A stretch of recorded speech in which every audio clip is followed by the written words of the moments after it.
On today's episode, what happens when a cool-as-ice American chemist journeys across the pond to sell his formula for a new designer drug to a colorful bunch of British gangsters and hooligans? Surprisingly, not as many shenanigans as one would hope for. The Samuel L. Jackson trilogy wraps up with the 51st State, today on Nothing Movies.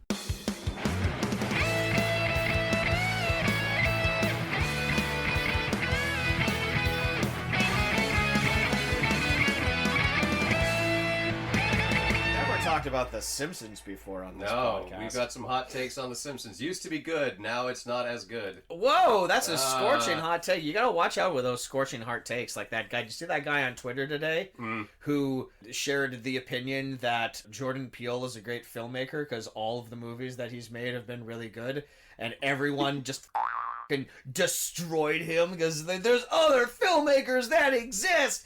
I don't know. I didn't catch that. The internet is a bad place, and we shouldn't want to be a part of it. Anyone who decides willingly to be a part of the internet is dumb and should have their head examined. Anyway, welcome to our podcast. Welcome back.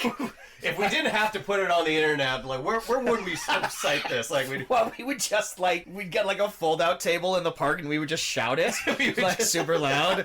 Yeah. We would just transcribe it into stone. Do this in like book form, or like you know what we should do? We should do like podcast the book. Yeah, that's actually not a terrible idea. Not entirely bad. But you know what we should do? We should do like what happened like when the Beatles broke up, but then like 5 or 10 years or whatever many years afterwards they played a concert on a rooftop. We should go on a rooftop and just like. I think that would be bad for the recording. I think we would pick up a lot of ambient noise. I think we'd pick up a lot of planes. And depending on the quality of the movie, we may be tempted to jump. Right. Well, that'll be the finale. That'll be the last episode of the episode. You and I will commit a ritualistic suicide. So look forward to that. We got something to look forward to. That's season 9. You gotta, but hey, you gotta subscribe to the Patreon if you want that bonus. You want that bonus joint suicide content, you gotta pay us $5. That's our stretch goal. That's the $5 level. Yeah. Is what that is. Our stretch goal, if you donate $20,000, we will jump up. $20,000? Well, but what would it take you to... That's the catch-22, because now I have $20,000 that I can't spend because I've jumped off a roof. I would give it to the family, or my next of kin. Oh, wow, this is turning dark. This is some...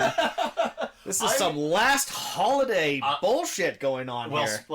I'm in that kind of mood. I am burnt the fuck out. I am going on vacation tomorrow. I'm seeing some family that I haven't seen in 2 years because of the pandemic. I'm going to cottage country, so I'm just going to sit on a dock, nurse a beer all day, jump in that lake when it gets too hot. I'm looking forward to it because, holy shit, this final stretch going up to the vacation has just been agony for me. Had some technical foul-ups with trivia yesterday. A monkey wrench was thrown into our plans for the premiere for the Bigfoot cartoon. Work has had so many fucking curveballs thrown at me. And you, Kaz Lesgar, insisted on cramming one more episode in before I go. I'm sorry. I'm just trying to give the people what they want. Jameson, people who aren't me. Jameson, I'm sorry. I'm sorry I made you watch a movie, and then I'm sorry I made you drive over here so we can talk about that movie. Honestly, this movie was kind of okay. Like, not quality-wise, but, like, if, like,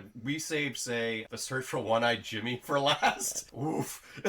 Well, we're going to get into it, but we should probably introduce the podcast first. Welcome back, however you wish to self-identify, to Nothing Movies, where we ask the question, the fuck is this? I almost flipped the names again. That's okay. I gotta catch myself doing that every time. This is the movie podcast, where we pick an actor, we go through their filmography, and we choose the most anonymous and culturally untalked about movies that they've made, and decide whether or not they've got a certain something, or if they're just a whole lot of nothing. I'm Kaz Lesgard. Fuck you. No, I'm Jameson Rafter.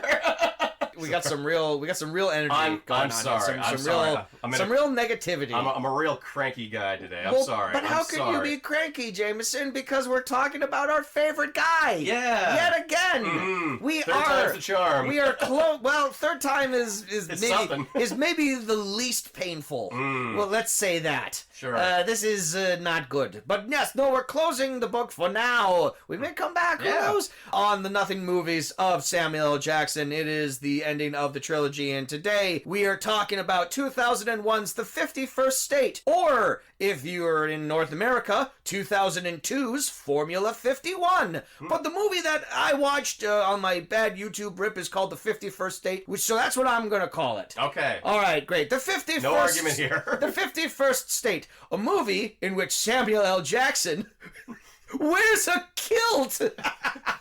Imagine that.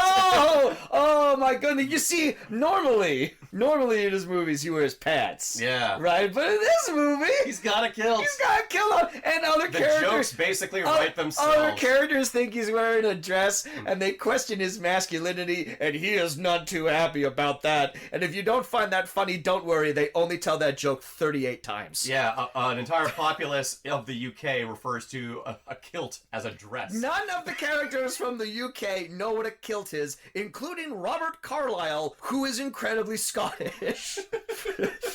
He was in the most Scottish movie ever made, and he refers to what Samuel Jackson is wearing as a dress. Yes. If this were like the opposite movie that we watched, and it was about... a Scotsman going to the US? Yeah, if it was about like Idris Elba coming over to the States and like running into people, then it would make sense for everyone to call it a dress. Everyone in Liverpool knows what a fucking kilt is. I don't know. That was bothering me so much. This is one of many problems with this movie.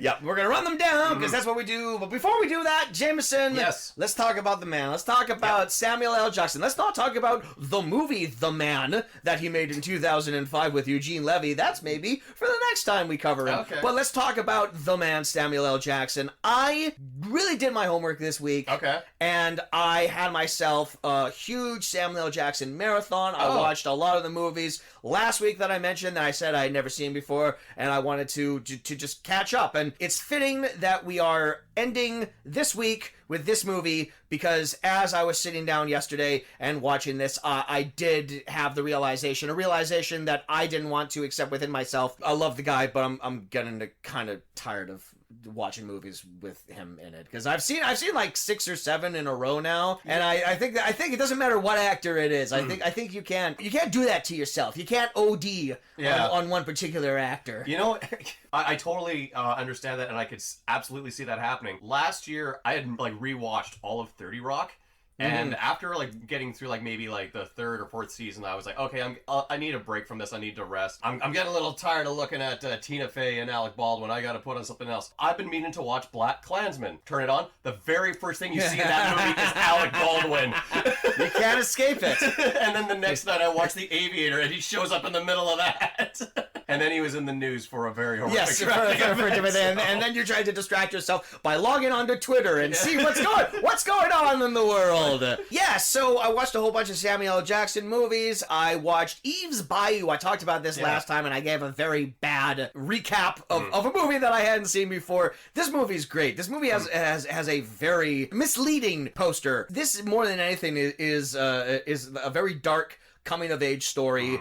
Samuel L. Jackson is really a supporting character. It's about his daughter, a little girl who one day during a party, she sees her dad, played by Samuel L. Jackson, making out with another woman, and she kind of has to keep that secret. Also, she has an aunt whose husbands keep dying, and she's like also like a fortune teller, and she can like see visions, and the kid is having like visions and stuff. It's just a great, gritty little independent movie. It's from director Casey Lemons, who started off as an actor. She's in Silence of the Lambs. She's in Candyman. She transitioned over into a director. This is great, and as I was watching it, I just kind of assumed like, oh, this must be based on like some classic literature, you know, must be like based on like... Or like a short story or something. Yeah, or like something from... I looked it up. It's like, no, it just came off the top of her noggin. Oh, she just thought up like a modern day fucking To Kill a Mockingbird.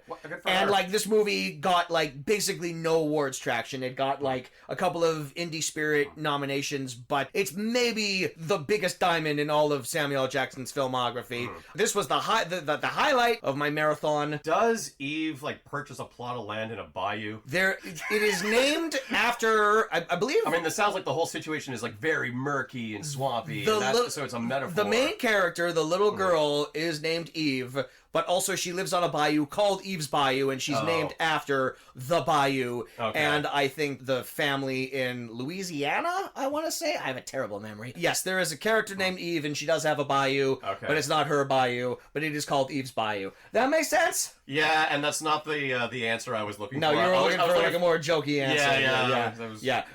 I watched The Great White Hype. I said that. Was it worth the hype? It was not. Okay. It was fine. Mm-hmm. I didn't hate it. Peter Berg is pretty good in it. Who else did I find funny? Oh, it's a comedy? Oh, Jamie Foxx. Yeah, it's like a very loose sort of like boxing comedy. Okay. I don't know. That one's okay. I saw Long Kiss Goodnight. Yeah. Yeah, which is pretty fucking good. I also saw one of the follow-ups that Samuel L. Jackson made with director Rennie Harlan, a movie you've seen called Cleaner. Yeah. Which is better than I thought it would be. But look, I was disappointed. If you're making a mystery movie and you cast Ed Harris, you've failed. The mystery is ruined. Yeah. Basically. You need more like prime suspects. Yes. In this sort of thing. There's a lack of characters in this movie. And once I realized there was going to be some sort of like mystery to unfurl, I realized, Ed Harris is in the movie. It's like when I watched Geostorm and Ed Harris walks into the room and he's playing the vice president. I'm like, okay, that's the bad guy. You're not even trying, movie. And because I am an absolute masochist, I went back and I watched the oldest movie that I could stream that Samuel L. Jackson was in, which was this 50-minute PBS movie called The Displaced Person, which is based on like some classic short story by someone named Flannery O'Connor. I guess that this is like important to literature or whatever, but not knowing the context, I just found it to be a absurdly racist little movie, because it's about like this white old lady who owns a farm, and she can't. I don't like where this is going. She can't find good help, so she decides to take in a displaced Polish family that is hiding from the Holocaust, that have escaped from the Holocaust, and she starts off. She's all like, oh, that Polish man, all my problems will be solved. That's someone who likes to work. That's someone who gets their hands dirty. And then 5 minutes later, she's like, the Poles, they're all the same. They're trying to cheat me out of my farm that I worked on for years. And I would feel sorry for her if every third word out of her mouth wasn't the N-word. Lots of N-bombs in this movie. PBS did this? Oh, yeah. What the fuck? Because it's Americana. No one asked you to do this, Kaz. No, well, because it was 50 minutes, and I'm just all like, what's the oldest thing I can see with Samuel L. Jackson? And poor Samuel L. Jackson and James Earl Jones's father play the two black gentlemen on the farm. They're not slaves, because it's not that era, but so they're just, farmhands that work on the thing, but everyone is like throwing the N-word around, like directly to their face too. And both of them have been directed to play up the most unfortunate stereotypes of like stunted speech. Like, look, it's based on like a short story, so like it's written a certain way, but just like, oh man, and every time he's on screen, I just reminded myself, it's all like, that guy's gonna be the most successful, bankable actor in the world one day. Just tough it out, just Samuel. hang in there. And then I like to picture him on the set of Patriot Games talking to James Earl Jones, saying like, I worked with your dad. Oh yeah, what was that experience like? Not great. I've forgotten most of it. Yeah, to be fair. But that's my rundown. I don't know. Do you watch anything with Sam in it this week? Did you have time? I know you're busy. I watched The 51st State. Right. Okay. Well, there you go. That's a movie. That's what I watched. So let's run down the remaining filmography that we've been doing with Sam. We're only going up until the year that this movie, The 51st State, was released. So we're only going to cover 10 movies. A brisk 10 movies. A brisk 10 movies. A lot of them are titles that you have heard of, so we don't need to spend a ton of time on them. Christ. We left off in 1998. The big movie that he did that year was a re-teaming with the author of Jurassic Park. That, of course, is Sphere. Oh, yeah. Do you remember this fucking piece of sci-fi nonsense? Did I say that? I think I did. That's like, they go underwater, right? They go underwater, and there's a sphere down there. And what's the sphere? Something to do with aliens. Okay. Yeah. I remember like so many spotty things about this movie. I remember Queen Latifah is killed by jellyfish. I remember Sam Jackson goes to touch the sphere and then he like falls into a coma and they bring him back to the ship. And when he comes out of the coma, he's like, I'm hungry, and he starts eating, and he's all like, this is really good, what is it? And Dustin Hoffman goes, it's calamari, and he freaks out, he grabs Dustin Hoffman, and he goes, I hate squid, in that Samuel Jackson way. And then the sphere remembers that later, and it creates a giant squid for them to fight. Oh, this movie... Choose the form of your destroyer. I truly do not remember anything about this movie other than just you remember more than I do. I remember like little bits, little snippets, that's all I remember. I don't even remember if I saw this or not. But I'll never forget Samuel Jackson freaking out and grabbing Dustin Hoffman going, I hate squid. Gotcha. Also in 1998, he did The Negotiator, which was also a movie that I watched this week. What did you think of it? I remember it being okay. Yes, that is also what I thought. I thought it was okay. It was a perfect Saturday afternoon movie, which is when I watched it. It doesn't exist outside of a Saturday afternoon, maybe after you're nursing a hangover. It has one of my favorite subtle setups for a joke that pays off, I think, in an amazing way later. For the plot of The Negotiator is Samuel Jackson is like the top hostage negotiator, and then he is accused of a crime, so he himself is now taking in hostages, and they got to send in like a junior hostage negotiator to talk him, but he knows all the tricks, right? He specifically asks for the Kevin Spacey negotiator because he's dealing with like an internal investigation, and like there's dirty cops, so he needs an impartial negotiator who has no stake in him as a person. But before he gets him, they have like this other hostage negotiator, like the green one, and he says, and so he's like schooling him on the phone. Yes. Like, what are you doing? You don't say no to a hostage negotiator. And then the guy keeps saying no. But you told me no, Farley. You can't say no. Never use no in a hostage situation. Danny, would you relax a little bit? I'm relaxed. I'm very fucking relaxed. But let me give you some advice. Never say no to a hostage taker. It's in the manual. Now, are you going to tell me no again? No, I'm not. No, wrong answer. Hey, is that Kevin Spacey? And the guy goes, no, it's... Oh, fuck. Yeah. Like, that's pretty cute. I like that. 1998 was, like, a good year for, like, Samuel Jackson as a leading man. You know, because he's still riding that high of Pulp Fiction. He's still riding the Die Hard high and everything. And he's explosive and electric. And I used to say that, I think I said last episode, I don't think Samuel Jackson is capable of giving a phoned-in performance. I don't think I believe that anymore. Just because he's been in so many things. He's definitely phoned a few of them in. Okay. But he's not phoning it in here. He's absolutely electric. He gets some great monologues, some great shouting. Yeah. It's a great shouting movie. Good. So, 1998, he's got Sphere, that's his big blockbuster. He's got The Negotiator, that's, the dad movie. That's like the movie that you catch on a TNT afternoon. You can watch it on an airplane. It's a great airplane movie. It fully is. And then, just to add a little class into this year, he's in a film called The Red Violin, which is a Canadian independent drama from director Francois Girard and writer Don McKellar, and it's like a different stories about like following this violin that was like stained with like someone's blood, and it like passes into like the hands of various people. And I guess like the last story is a somewhat modern day story. It takes place in Montreal, where Samuel Jackson plays like this antiques appraiser, and he gets a hold of the red violin and something happens. I don't know, I haven't seen it. Okay. But this is just like, it's a weird movie for him to be in. Like in 1998, him taking a supporting part in a Canadian drama is a really odd move, but one that pays off because this movie won a bunch of awards, including the Academy Award for Best Original Score. Yeah. So, it had some traction behind it. He's just got this incredible work ethic where I don't think he'll say no to any project. He just loves to work. Doesn't seem like it. Yeah. Taylor, I guess, now that we know, or now that I know of some of his history with like substance abuse, he probably knows like the dangers of like idle hands and everything, right? So he needs to keep himself busy. Oh, sure. Okay. My wheels were turning in my head. Is all like, how's he going to relate this to violins?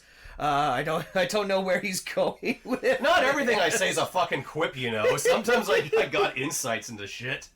Whatever, moving on. Moving on. And then just in the tail end of 1998, he also has a very small cameo in the great movie Out of Sight. So he did back-to-back Elmore Leonard adaptations. This is following on the heels of Jackie Brown. So he just pops up at the very end of this movie. A little cameo. He runs into George Clooney. He's just kind of all like, hey, maybe we can do some crimes together. And George Clooney's all like, you know what? Maybe we can. And then credits. What better way to end your movie? 1999, he does 2 movies, which are probably his most memeable movies out of all of his career. Well, okay, not the most memeable, that because Snakes on a Plane. That movie was literally later. based on a meme. 2 of the more memeable roles. It is the first time that he takes on the role of Jedi Master Mace Windu in Star Wars Episode 1, The Phantom Menace. Right. And it's also the year of Deep Blue Sea. Yeah. Which is also a Rennie Harlan movie. So that's their weird trilogy. Long Kiss Goodnight, Deep Blue Sea, and Cleaner. Yeah. There's an outlier in that. Diminishing returns, definitely. Like 2 like boilerplate crime movies, and then like a mega shark movie. Yeah. It is funny how like the junky throwaway killer shark movie has endured as one of like the classic Samuel L. Jackson roles. It's entirely because of that classic bait and switch. Yeah. You know, like he gives that stirring, inspiring speech, and then the fucking shark eats him. He's like that's brilliant. He's the Janet Leigh of this movie. You assume Samuel L. Jackson is going to be the star of the movie, and then he's out of it, like right in the midpoint. 2000, he is in Rules of Engagement. This military court movie with Tommy Lee Jones from the director of The Exorcist and The French Connection. I've seen this poster around. I have never watched it because it looks boring as hell. I think we may have watched this in school, like not like art school or anything. We watched this, I think, in like social studies. It was one of those days where the teacher was hungover and just had to put something on. This is like somewhat socially relevant. Yeah, this has something to do. I mean, from the description, it sounds like a lot of this takes place in active war zones. And innocent civilians getting murdered, so it sounds like a great movie to put on for high school students. Yeah, in that same class we watched like Wag the Dog. Hey, that's a good movie. That was at the time, like in the lead up to the Iraq War. Yeah, I'm kind of glad I saw that movie when I did. It's a very prescient movie because it's literally about fake news. It's too bad Samuel Jackson's not in it. I don't know why. He could have been. He totally could have been in something like that. Well, he was busy in 1960. He's busy in every year. Yeah. He's literally busy every year. He has not been busy in decades. Like I looked at like his filmography on Wikipedia, and like 2020 and this year 2022 are kind of like the only years where he's only released 1 movie. Now, part of that is thanks to COVID, obviously delaying some stuff that was supposed to come out earlier than it was. But also 2019, he was in like 12 movies. Jesus Christ. Like 3 of those were Nick Fury, and then some of them were like voiceover roles. But still, like he was just in everything that year. Wow. So like after 2019, he's earned the right to slow the fuck down considerably. 2000, he's also in Shaft. He's still the man. Samuel L. Jackson, Shaft. Any questions? None. I liked Shaft when I first saw it. But I have like a pretty interesting like history of stuff, like how I went to see it. So my mother's a flight attendant, and she would routinely go to Hong Kong and get all these like bootleg DVDs for us to watch. And the quality of those things, like it ran the entire gamut. There tends to be something wrong with any of these DVDs. Shaft was the first one we watched where there was like no imperfections. It was just a quality bootleg that we got, and start to finish, it played, no skips, no weird audio glitches, no like Mandarin subtitles we couldn't get rid of, nothing. So because of that, thumbs up for me for Chef. Because of that, it's a great movie. A+, no problems with it. The standard of movie watching in the Rafter household was can we watch the movie? The movie. Just imagining all of like your Amazon film reviews, but they're just for like the literal like DVD itself. Like, DVD played great, no skipping. Loved the cover art. 10 out of 10. Couldn't tell you a thing about the movie. Shaft, a film series where there are 5 movies. The first one is called Shaft.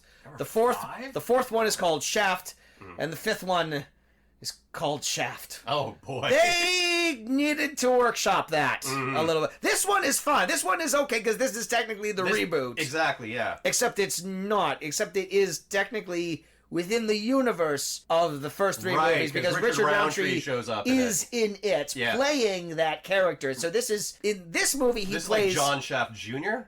In this one, he plays Shaft's nephew. Okay. But then for Shaft 5, they retconned it to he's playing Shaft's son, and they just threw a line of dialogues like, remember that time when you were walking around telling everyone I was your nephew? Why the fuck did they do that? Because it's a terrible movie. It's really bad. It's a huge fucking insult to all of the movies that came before it. Anyway, so yeah, he's in that. He's in Unbreakable, which is a great movie, and he's fantastic in it. And yet another franchise that he's a part of. I mean, I know for the longest time this wasn't a franchise, but it is now. Yeah. And then 2001, which is the year that this movie comes out, he does 51st State, and he does a film called The Caveman's Valentine. What the fuck? Which is him reuniting with Casey Lemons, who directed Eve's Bayou. This is another interesting little independent movie, sort of like the type of movies I like to seek out that Samuel L. Jackson is in. I saw this one a long time ago, but it's he plays genius musical prodigy who, for reasons, becomes a homeless derelict, and one night he finds a frozen body in a tree, and the police kind of like write it off, but he suspects that there's like this prominent... There's foul play. There's foul play, and he thinks it's this millionaire, and he's gonna uncover the truth. The police can't get to the bottom of it, but the caveman can. And I believe he's called the caveman because he looks like that. He's got long dreadlocks. Long dreadlocks, which I believe bushy beard. Which I believe he shaves near the third act. Oh, spoiler for the caveman's Valentine. No. Yeah. But there we go. That's the filmography. That was the last of the filmography up to 2001. Up to 2001. So there we go. We're going to talk about the 51st State, and maybe one day we will talk about the rest. I mean, there's a lot to cover. There's a lot to cover. I'm sure he's been in a lot of obscure shit since 2001. Oh, a lot of it. But from this point on, his obscure shit goes straight to DVD, and then later on straight to streaming. Right. There weren't really too many outliers that kind of like snuck into an art house cinema for a little while and then played for like a couple of weeks. There was no Red Violin after this point. After this, it's just a lot of... Damn shame that. Yeah, it's him playing second banana to like Kellen Lutz. Second fiddle. See, I knew if I gave you enough rope, you would come around with a violin joke eventually. How long did that take me? That was a lot of rope, yes. You could... Hang myself with it? Yeah, I don't know. This is a great episode so far. Some of our best material. We're at the half-hour mark, so let's take a break, and when we come back, we'll talk about the 51st State, a.k.a. Formula 51. Don't you love it when we do these movies with two titles? Doesn't it make it just like the most seamless transitions for things? Yeah. Well, yeah, we'll have to flip a coin to see what we call it. Probably the 51st. Probably the 51st State. Yeah. But the thing is, like, this movie does like the thing where like they say the title of the movie like in dialogue, but they do that with both Formula 51 and the 51st State. Fuck. There we go. All right. Anyways, we'll solve this issue when we come back. Issue number 2 with this movie. Issue number 51. We'll be back.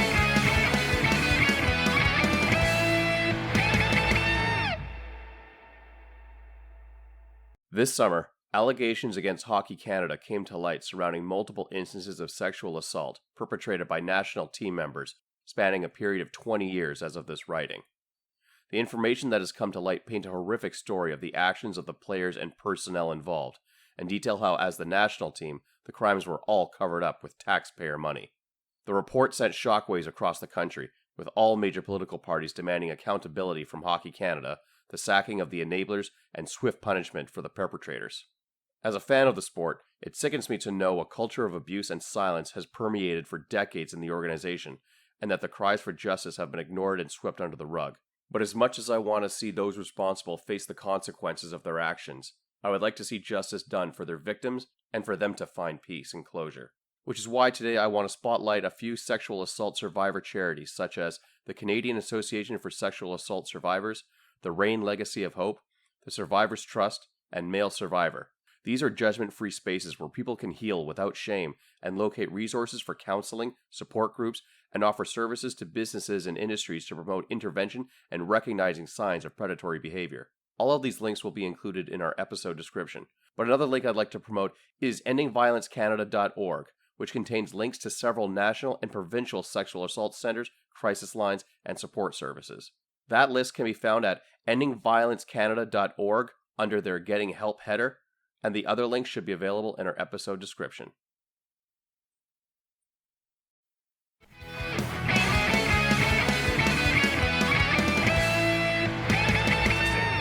Testing. Sibilance. Syphilis. I told you that I heard a roadie do that for a mic check one time, right? Like at a concert? Yeah. Syphilis? Yeah. 1, 2, 1, 2. Syphilis. Yeah. To just an arena full of people. He was the first one. Yeah. He started it off. Are you sure that's not from something? It might be from something. I know it from Tom Hanks on Saturday Night Live as the roadie for the Wayne's World sketch. Okay, maybe that's... But I don't know if that's what it's from. Okay. I think that might just be a roadie legend. Right, that Mike Myers would, like, pay tribute to. Yes. Yeah, okay. Yeah. Cool. All right. Well, we figured that out. That's one mystery in the bank. And we're back. Yeah. And we're back. So the 51st state. A classic British, in it, gov. Oh, it's like it's the Guy Ritchie-est knockoff you ever did see. It's taking a trip down to the chip shop for two bit.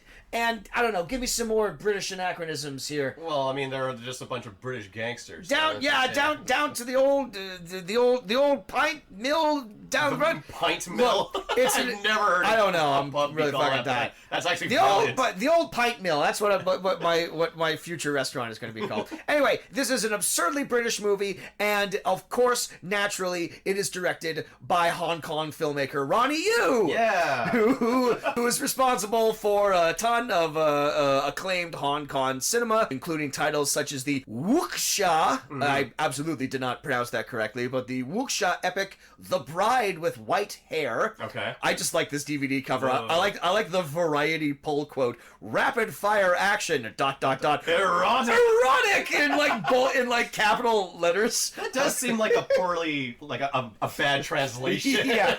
The actual rapid review, fire action. Erotic. Yeah. The actual review was not so nice. Yeah. But he did that. He printed on a box of condoms or something. Rapid fire action. You don't want rapid fire action. Well, maybe you do. You know, don't judge. He's also directed some other movies like The Postman Fights Back. Like a sequel to The Postman?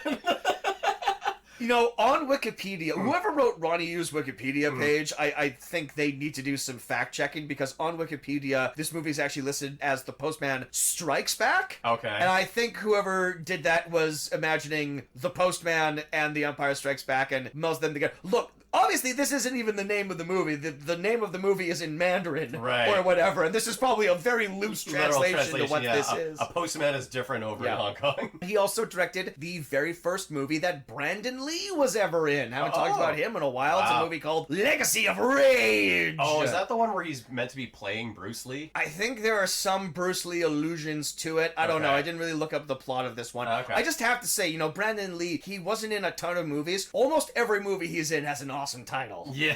Legacy of Rage. Nothing beats Laser Mission. Nothing beats Laser Mission. Showdown in Little Tokyo. Oh, yeah. The Crow is... Well... I mean, that's kind of like right there in the middle. Yeah. Then he did a fifth movie. I don't even remember. That's... Okay. So, like, 3 out of 5. Gotcha. Pretty good titles. Yep. But Ronnie Yu also directed 4 movies in the English language.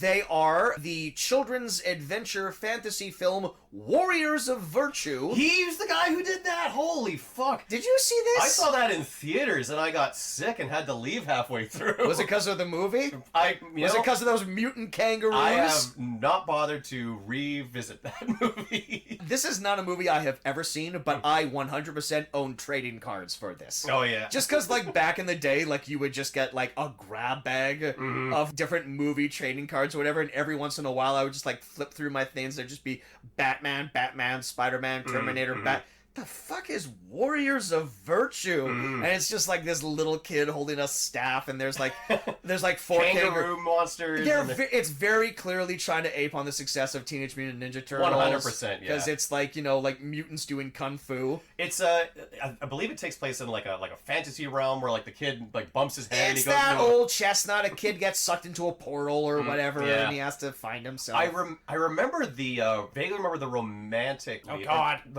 There's a there's a human girl that is meant to be like paired up as like his love interest. She's boning the kangaroos? No, but that's Tank Girl. Sorry. No, but it turns out she's evil. Ah. Yeah, which I thought was a pretty clever twist for. You gotta throw that in. Let the kids know early on. Women can break your heart. Can't be trusted. Stick with the kangaroos, kid. Stick with the kangaroos. They'll be your best friends, and you'll be warriors of virtue. He, of course, which sounds like a fucking like incel group. It truly does. Oh God. What is it like Reddit/WOV? Yeah. Oh, that's the dark Every end month of the is internet. no Fab November. Oh Jesus. Moving on from that. So he of course naturally he followed up this a charming little family film with 1998's Bride of Chucky. Pretty good movie. I like this movie a lot. Yeah, we last year my buddies and I we went on like this whole like horror franchise movie kick for Halloween. So we watched all the Friday the 13th movies, and we watched all the Chucky movies. Oh, there's a lot of Chucky movies. There's a lot of fucking Chucky movies. But yeah, I never really got into Child's Play as a series, but that was my first foray into it. And yeah, Bride of Chucky, not half bad. No, Bride of Chucky is pretty fun. I think there's some. It's definitely when the movie takes when the series takes kind of like a steep detour into comedy, because like it always was absurd. It always was absurd, but like the first three movies were playing it like a little more on like the horror bent. Bride of Chucky is when things become like super goofy, and then the follow up to that is Seed of Chucky, and that's just a full on comedy. They're not even trying to be a horror movie anymore, and now they've gone back to like straight to DVD, and those movies are actually pretty good. Are they? So yeah, like overall, the Child's Play series, I mean, if that's your thing, pretty good series, a pretty fun series to rewatch. And then of course he followed this up with the 51st State, a weird outlier in his filmography. He never made a movie like this before or after again, probably for good reason. And then he went back to horror for a movie that we've mentioned on this podcast a handful of times, Freddy vs. Jason. Ah, wow. Filmed here in Vancouver. You know, it makes, now that you say it, like it makes sense that the guy who directed the 51st State made Freddy vs. Jason. There's a few things that carry over. That tracks. A few filmmaking techniques, yeah. People seem to really, no pun intended, have their claws out for Freddy vs. Jason. I have a real soft spot for this movie. Okay. It's terrible. You're not gonna get any sort of argument from me that it's a horrible movie, but what did you expect? Yeah. It's Freddy versus Jason. It's nonsense, fucking monster mash bullshit. Yeah, Kelly Rowland calls Freddy the F word, and that's not great. But you know, like there's some other good stuff in there. Okay, we probably didn't need that, but audiences and critics did not agree. And Ronnie Yu stepped away from the American film industry. He went back to Hong Kong, and he followed that up with the 2005 film Fearless. With Jet Li. Okay, cool. This poster says Jet Li and his final martial arts epic. I think we can probably take that to court. Yeah, I have a feeling that's not going to hold up under litigation, but at the time... False advertising. Yeah. He said he was going to retire from martial arts movies and then... Well, because he said he was getting too old for them, but this was like 2005. Jet Li's still out here making movies. He's probably not doing like a ton of martial arts. Also, Jet Li has had private battles with like illness and whatnot. Oh, so, really? Yeah, he's not like jumping off of buildings now or anything like that. Okay. But I definitely saw this movie. Couldn't tell you a thing that happens in it. There's martial arts. Yes. So if that's what you're looking for, you'll get it with this. Is that the end of my slideshow? That's the end of my slideshow. Cool. So yeah, Ronnie Yu, a weird choice for this lock, stock ripoff. I was gonna say, like, had I not known that this guy was like a prominent Hong Kong filmmaker with like all these like North American titles under his belt, I would just four. Well, and technically only 3 because 51st State is a UK movie. Okay. Well, let's just say Western then. Sure. Yeah, I would have assumed that this was made by a first-time filmmaker who saw a lot of these kinds of like early 2000s action movies and said, okay, well, we need to have these kinds of shots in our action movie because all these other movies have them. This movie reeks of this. Apparently, the first director that this was offered to, this was a first-time screenwriter who worked in like a wine store. This is what Wikipedia is telling me. But apparently, the first person that he tried to sell this script to was actor Tim Roth. Really? Who at the time had never directed a movie before. He has since gone on to direct some movies, but for a time, this was going to be Tim Roth's directorial debut. Tim Roth could be a character in this movie. He easily could be a character in this. He also probably would bring, slightly more of like a British sensibility to this, Yeah. It would have been an absolutely different movie if that had happened. But anyway, Jameson, what happened? happens in the 51st state, aka Formula 51. If you're nasty. Yeah. So Samuel Jackson plays a chemist named Elmo McElroy. That's gotta be up there in like the what top a name. Samuel L. Jackson character name roles. Double E. It's only not my favorite because he has played, as I've stated before, a character whose name is Mr. Senior Love Daddy. So When did you mention that? that's his character in Do the Right Thing. Oh, okay. Which you need to watch still. Yeah. So, in the 1970s, after his graduation from medical school, he gets pulled over by a police officer, and then he busts him for smoking the weed. The 60s are over, man. 60s are over, man. And that sends him on a criminal path, because now he's not doing like the altruistic, like just becoming a pharmacist or a doctor or whatever you can do with a medical degree like that. So yeah, now he's got like a degree. He's got like a degree in like chemistry. Something like yeah. Yeah. And we should mention that he is like full-blown hippie Jimi Hendrix attire. He's got like I mean, he's got like the massive afro, Yeah. and he's got like the awesome glasses, and yeah, he does look like Jimi Hendrix. I guess he's wearing his graduation robes and everything. He's wearing his graduation robes, but he's like decked them out. Yeah, too. everything about this scene that takes place in the 70s is kind of hilarious because, you know, the first shot you see is like the helicopter shot of him driving down the California highway, and then it seems like the rest of the shot is like against a green screen. Oh yeah, there's some bad green screen effects in this movie. Which yeah. I thought, like, is that like sort of a Tarantino-esque thing, like nod to like 70s filmmaking, like what they did? But they clearly had access to like a highway in California. Yeah. Did they only get like a permit to shoot from the sky and not from the road? That was just them trying to save some money on the budget right there is what they were doing. Because you know what? They had to siphon those funds. They had to relocate that money. You know how like in like the early... By the way, this is the most 2001 movie I've ever seen in my life. Big time. I'm just sitting here, I'm watching them all like, God, the early 2000s were just like the worst time for culture. Mm-hmm. Like this truly was just like the biggest dumpster fire in terms of these sort of movies coming out. Because they're all shot and edited exactly the same. Yeah. They're uniquely ugly looking films. They're like quick cuts, flash zooms, repeating shots like seconds after they happen, Dutch angles. Like it's insane what they were trying to do in the early. So something that they do in this movie, which is where they relocated the funds for it and everything, is like you watch a lot of like these movies, like things involving cars. You remember how everyone had like a huge boner during this time for like going inside the car, like you like turn it on, everything is all like, oh, we're going through the engine, and it's all like terrible CGI and everything. Mm-hmm. This movie does that, but for his 8-track deck. Yeah. And I'm just like, one of the first thing that happens is we get to see inside the 8-track. Yeah. Oh, it's turning the spools. Mm-hmm. It's very stupid, and it sets the scene for what comes later. Yeah. I just wanted to ask you about this, right at the tail end of this, because the cop takes his joint and he stomps on it and everything, and then we cut to a shot of his diploma burning up. That's symbolic. Was that a symbolic burning of the diploma? Yeah. Or did the cop do that? Or did Elmo do that? Because like, well, I won't need this anymore. And he probably rolled his joint with the diploma. That's the only way that would make sense. Right.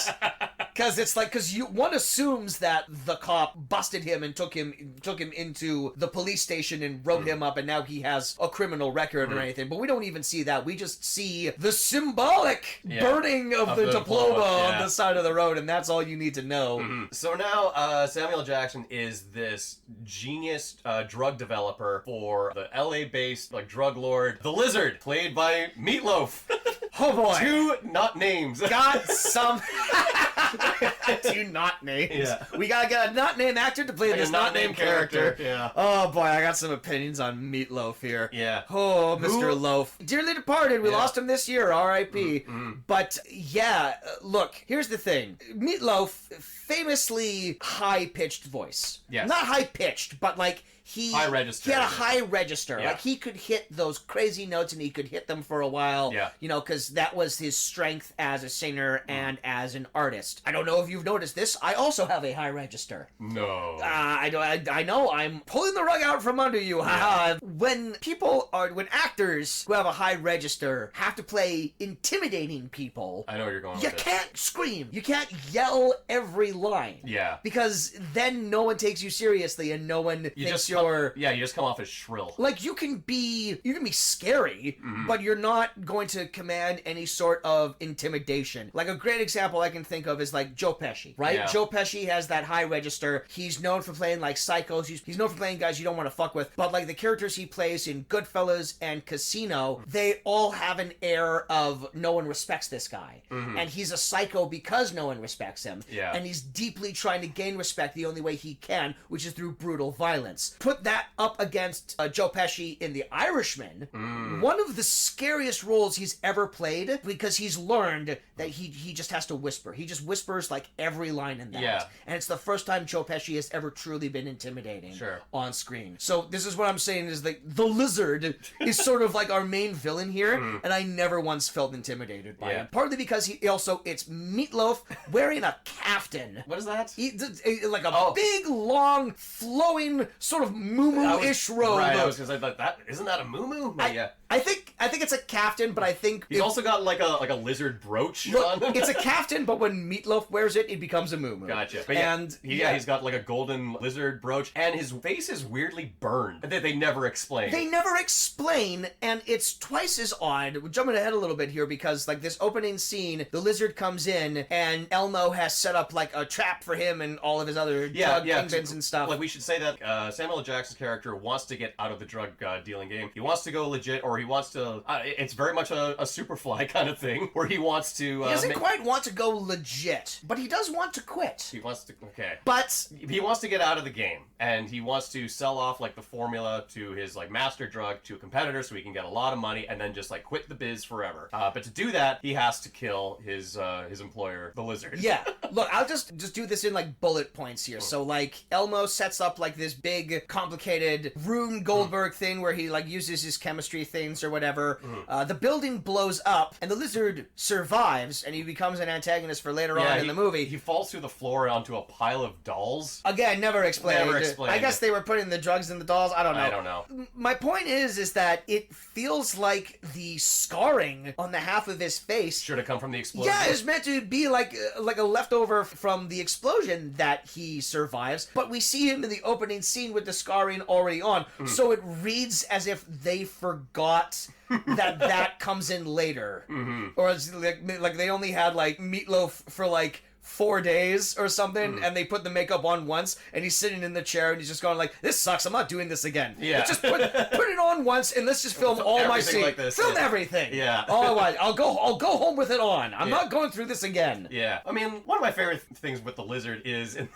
Lizard, what a stupid name. And then he keeps talking in the third person, like, oh, the Lizard doesn't like this. Fuck that. Yeah, I hate it. Fuck that so hard. He did that once, and I was like, oh, shit, he's going to be doing this the whole movie. But one thing that he did that cracked a smile for me is one of his goons gives him bad news, like, hey, I can't find Elmo. He responds by shooting him in the legs, and then he says, now get out, stop your belly aching, and go find him and shit. And I'm like, that reminded me so much of, like, this bit that Jim Carrey did on Conan O'Brien once. Sure. Where, like, he's like, portraying Conan O'Brien in the made-for-TV movie where he just plays Conan as this abusive dick. See, an assistant gives him a thing of coffee and says, like, did you just make eye contact with me, you piece of shit? And he's like, no, and he tosses the coffee into his face and, you're fired! Now give me another one before you leave! Classic. Anyways, back to the 51st State. So yeah, Samuel Jackson blows up the drug lab and the Lizard's lair. So the Lizard, who survives, he enlists the help of this assassin woman named Dakota, who is played by Emily Mortimer. Yes. Of the Newsroom fame. And other... She was in 30 Rock, too. I remember that. Yeah. A great British thespian. Love to see her in things. She's in this movie. Gun for Hire. Who also wants to quit, but the Lizard says, like, no, I need you to track down Samuel Jackson for me. Originally says, like he wants her to take him out. Kill him! Yeah. Well, because, he just blew him up, and then he realized Samuel L. Jackson... Sorry, Elmo has got the... I mean, there's great character names in this movie. We gotta use them. We gotta try to use them for once. Because he's got the formula. He's got Formula 51 in his head for this new drug that he's created that apparently is like 51% more addictive than everything else. Heroin, cocaine, ecstasy, everything. Yeah. It's all of the best shit combined and 51% none of the bad stuff. Exactly. And he's engineered into little capsule things, and they look like candy, and he carries them around in a little pouch. Right. The location of that pouch we'll get to. But yeah, Dakota, she's like this hired gun. We see her snipe someone someone Yeah. at the beginning, and she's a woman with a past, Yeah. and she's on Elmo's trail, and she follows him to the airport. Mm-hmm. Why did she change her accent depending on which country she was in? Okay, this accent. Okay, because if we're still on Dakota, sorry. You know, when she's in America, she has an American accent. When she gets back to Liverpool, she becomes Dawn, and she has a British accent. And it does seem to flip flop based on who she's talking to. I guess she's trying to keep up appearances. Well, she's trying to keep up like an alter ego, because Okay. I guess no one in the United States knows that she's British, but she's a hired gun, so no one will really know who this woman is anyway. And who would care? Yeah. Who would care where she comes from? Why is she trying to hide her identity? I don't know. Like, maybe if they included in a line of dialogue that explained kind of what more of her backstory is, maybe that might make sense. Yeah. I mean, we learned so much about her backstory, but never why she does the accent thing. Well, yeah, there's a lot of things that are introduced in this movie that are never explained, including the presence of Samuel L. Jackson's personal choice of attire, the full Scottish kilt, where he as soon as he blows up the lizard, he puts on this kilt and a tam hat, and that's it. He picks up his golf clubs and he's off to Liverpool. And he's just he's a black Scotsman, just like the Demo Man in Team Fortress 2. Cool. Yeah, that's a reference. Yep. I've seen, look it up, kids. I've seen those cartoons on the YouTube. But anyway, yeah, he goes onto an airplane and Dakota is following him, and there's a nosy little kid who seems to know exactly what's going on between these two. She sneaks a good long look at that Jackson peen. She's looking dirty. She's not being subtle whatsoever. But then again, neither is he, because he also falls asleep with his legs wide open. Yeah. Would this be like the first time that on the show like we would have seen an Oscar winner's dick? Well, how many dicks have we seen? None, actually. And the first one would be like an Oscar-winning dick. Oh man. Okay, first of all, Samuel L. Jackson. Oh wait, he does have an Oscar. Yeah. I keep forgetting he got like the honorary Oscar. Right. I don't think Samuel L. Jackson has ever shown head on the fucking what's the term? It's not show head. It's like drop trout. Drop dome? I don't know. Hanging meat. Hanging head. Whatever. I don't think we've ever seen Little Sammy. He usually gets stunt cocks for that. He calls in Leonard Thomas when he wants to do that. His old buddy in stand-in. Check out the Return of Superfly episode to catch that joke, everyone. You know who I noticed in The Negotiator, though? Leonard L. Thomas. He's one of the crooked cops at the end. Is he still laughing?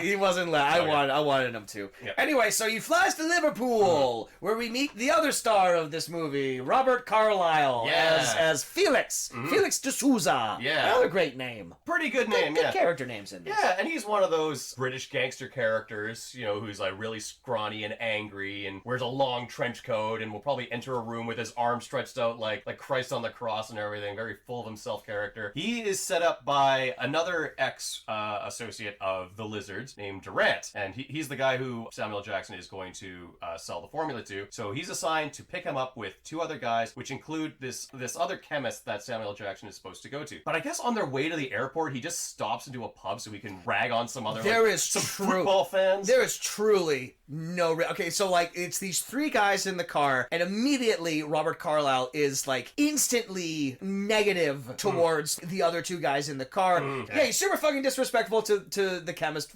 We just met these guys. Yeah. We don't have any context as to what's going on. And then just out of nowhere, he just says, "Fuck it, we're not picking up the yank from the airport. We're just going to go to this bar." And he forces them to drive him to a pub where he goes in.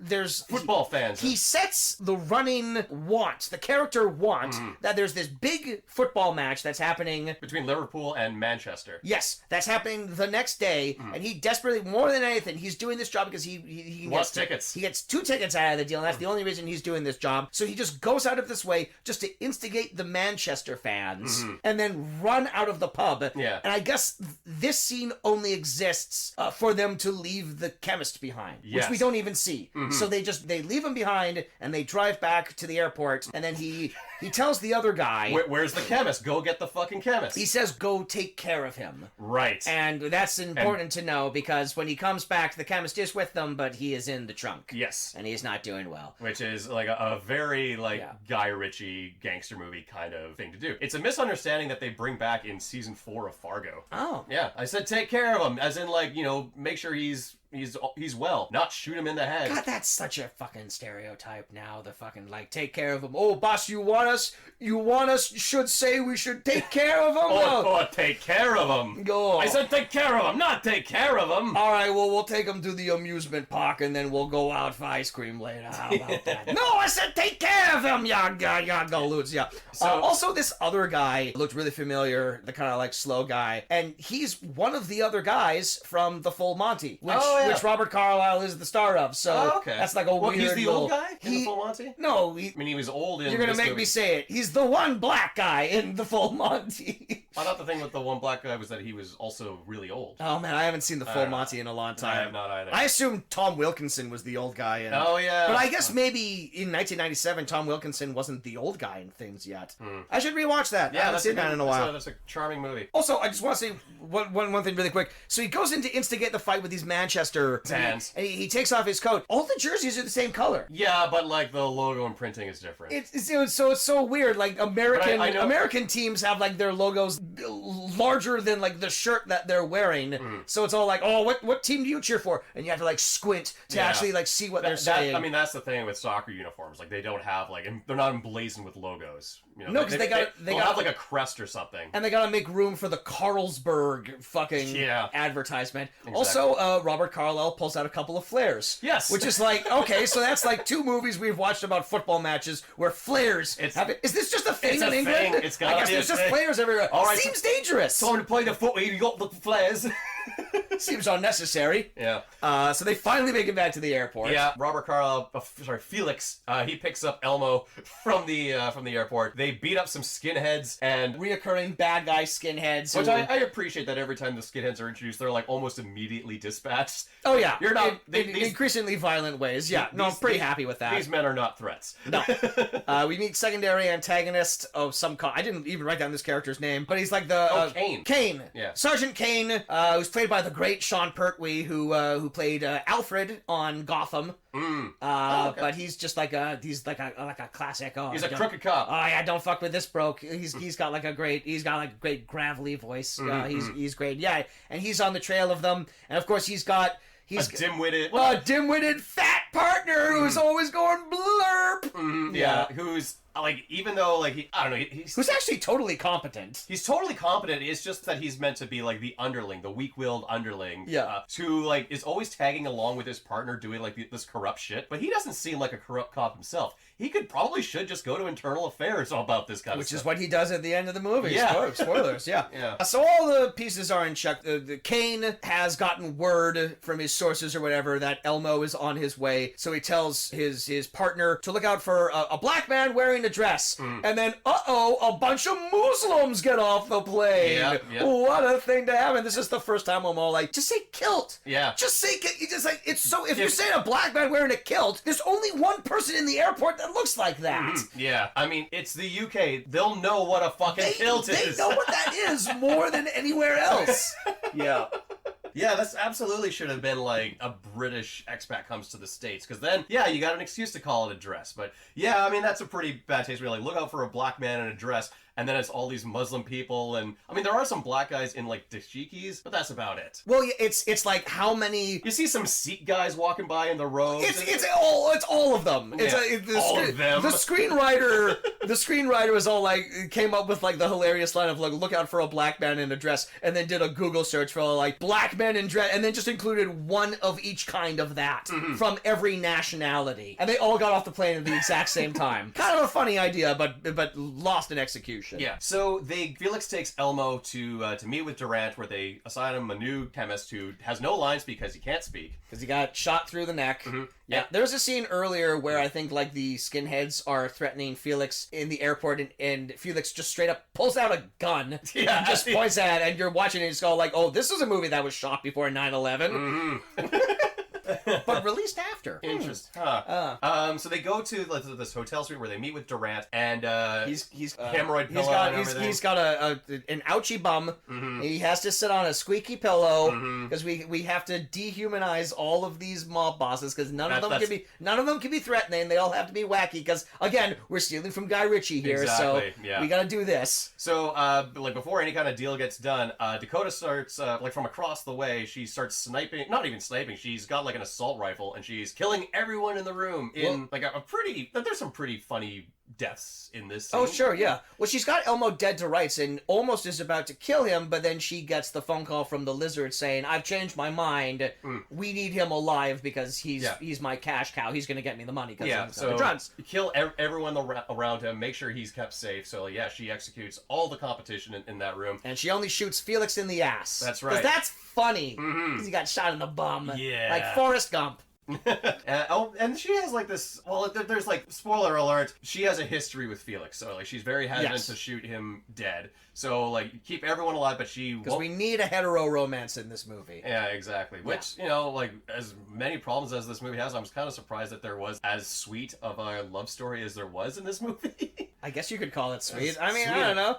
They kind of have comparatively. They have a decent sex scene. Yeah, honestly. They have a decent PG-13 sex scene. Even though this is an R-rated movie, the sex scene. They keep their underwear on. They keep a lot of their clothes on. They take off very selective pieces of clothing. I don't know. We'll get to that later, but that was a weird moment. So now that they're running away from this assassin that they're assuming is after them, they get into a car and we get one of those awesome early 2000s car chase scenes, straight out of the Italian Job or whatever.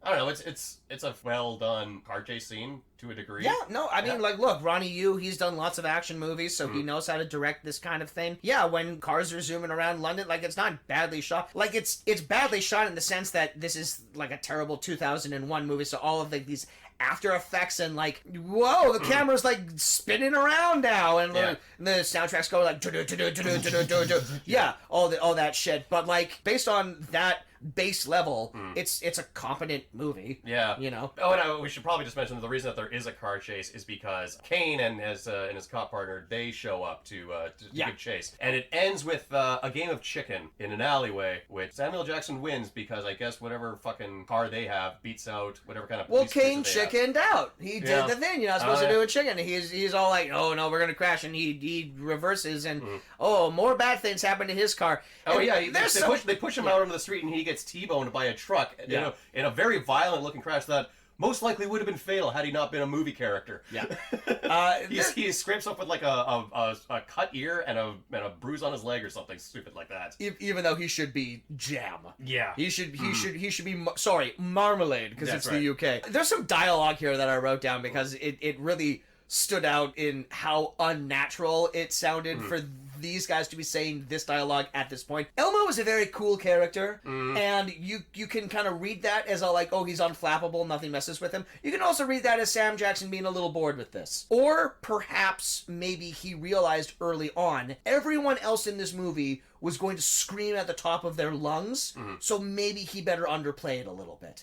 He gets 2 good Samuel Jackson shouting scenes. Oh yeah, so I think should go down in history as another great example. Put another compilation of top Samuel Jackson yelling moments. When they're in the car, Felix keeps saying bollocks over and over again. He's oh bollocks, bollocks, and Elmo being from the United States is all I don't know what this means. So he's all so bollocks is bad, but dog's bollocks is good. Yeah. And then as they're driving here, as they're doing chicken here, Felix is going bollocks, and Elmo turns to him and goes no dog involved. No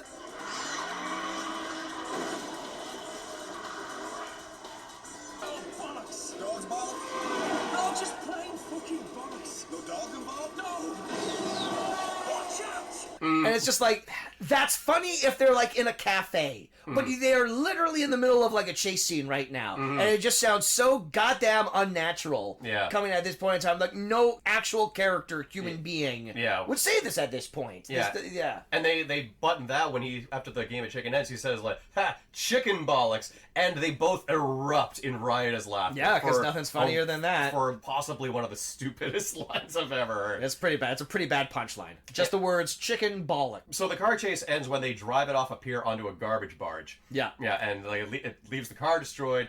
And that's when Felix gets his good look at Dakota, noticing that, you know, she's the one that's after him, and he puts two and two together that, like, oh no, if she wanted you dead, you'd be dead. There's a reason she's keeping you alive. But my point is, like, their car is totaled. My favorite probably performance / character in the movie is the man on the garbage barge.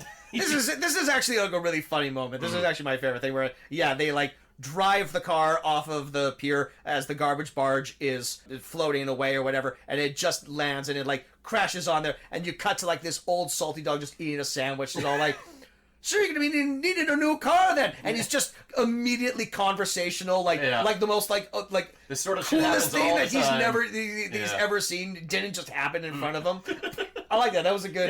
That was a good delivery from whoever that actor was. I like that a lot. Yeah. I mean, speaking of good delivery, so without a car, you know, Felix is just like, I didn't sign up for this. If we were a more professional podcast, it would go. Speaking of good delivery, Hello Fresh. It comes with it. Yeah. No, sorry. Yeah, if we had sponsors, that'll be the day. Oh boy. But yeah, so like the car. So Felix says, like, I didn't sign up to be like your caretaker or anything. I want out. I just care about getting to my soccer game. Like, you're on your own. And, you know, Samuel Jackson makes like the good point that, like, I don't know anybody here. You know all the contacts. Dude, you have a car that works? I need transportation.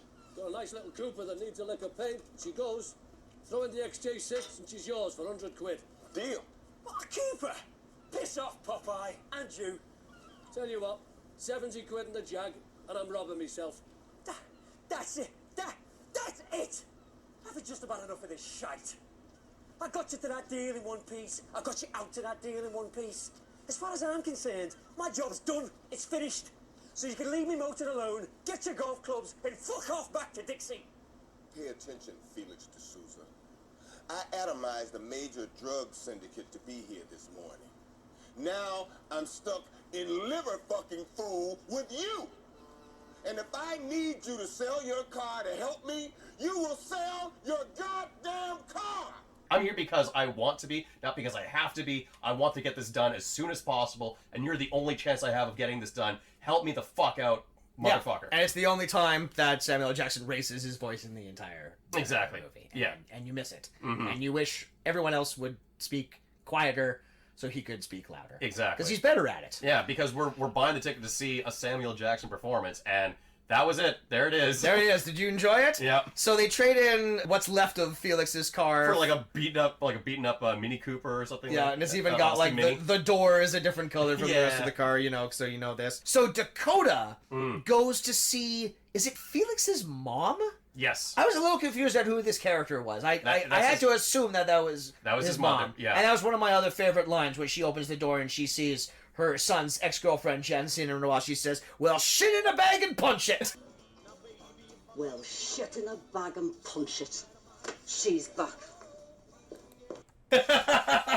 Which I gotta steal. I gotta use that one. I gotta steal that one of these days. Yeah. Oh, they had a good like relationship where like you get the impression, oh well, yeah, it's the mom who's, you know, super angry at the girlfriend for, you know, breaking her son's heart. But it kind of just turns out that once that's out of the way, they're actually really cool with each other. Mm-hmm. They probably got along famously well, and it's good to see again, love. Yeah, that was kind of sweet.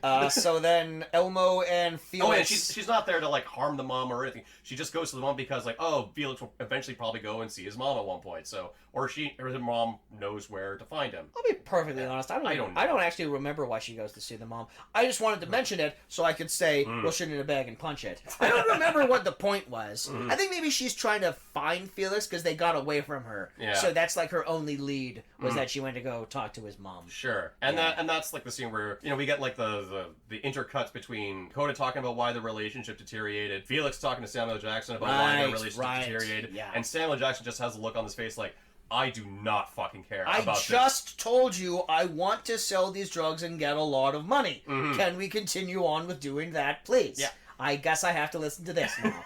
So they pop into a pharmacy just to get like some of the ingredients that Samuel Jackson needs. Because we find out that this like wonder drug, POS 51 is what he calls it. It can basically be made with like over-the-counter household items. Like, there's no way any, like, drug enforcement agency would be able to track it because it's just stuff that you would buy at any Shoppers Drug Mart or chemist or whatever. Sure. So they go in and they go to get it. But the skinheads show up again. Yeah. But it's sort of a fortuitous meeting because they were just talking about how they needed a lab to put it all together. And guess what? These fucking gutter punks have access to a lab, or they have their own lab. They have their own lab, and they're even saying, luck! Like even one of them is even saying, like, "What do you take us for? You take us for like a bunch of rank amateurs?" And they're like, "All right, well, I guess we'll let you kidnap us because I need to mix this shit together to make the drug." And then we cut to the lab, which is also full of test monkeys. Yep. And the monkeys are jumping around, and the skinheads are jumping around.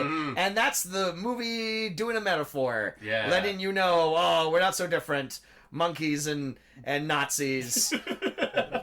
It's good. It's good storytelling. It's visual, which I think is interesting. No, monkeys are social creatures. That's true. Skinheads are social. They're just social with other skinheads. They're anti-social. Whatever. Anyway, they're anti-society. There we go. I'm not sticking up for skinheads. Neither am I. I'm just saying they hang out with themselves. I'm sticking up for the monkeys. Yes, I am too.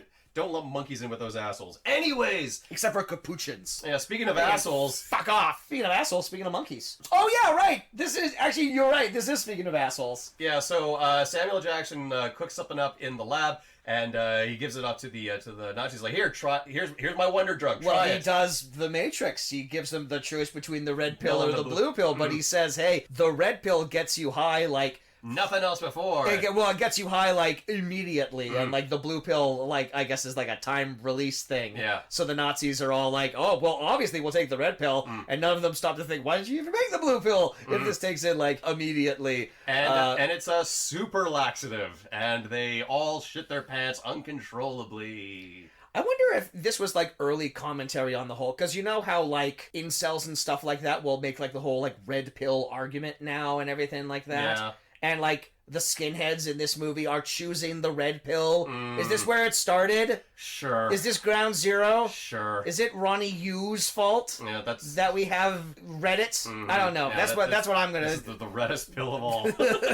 Yeah, so yeah, all the skinheads shit their pants. Looks bad. Looks like blood. Doesn't look good. Elmo laughs and he throws some toilet paper at them and they walk out. And that's the last we see of those characters. Yep. Presumably they shat themselves to death because Elmo doesn't fuck around with chemicals. Exactly. As we will learn later. Yeah. So they've set up a meeting with Liverpool-based drug dealer who I'd never caught the guy's name. His name is Icky. Okay. And he is played by Rhys Ifans, who is in strict competition with Meatloaf to see who could be the most embarrassing in this movie.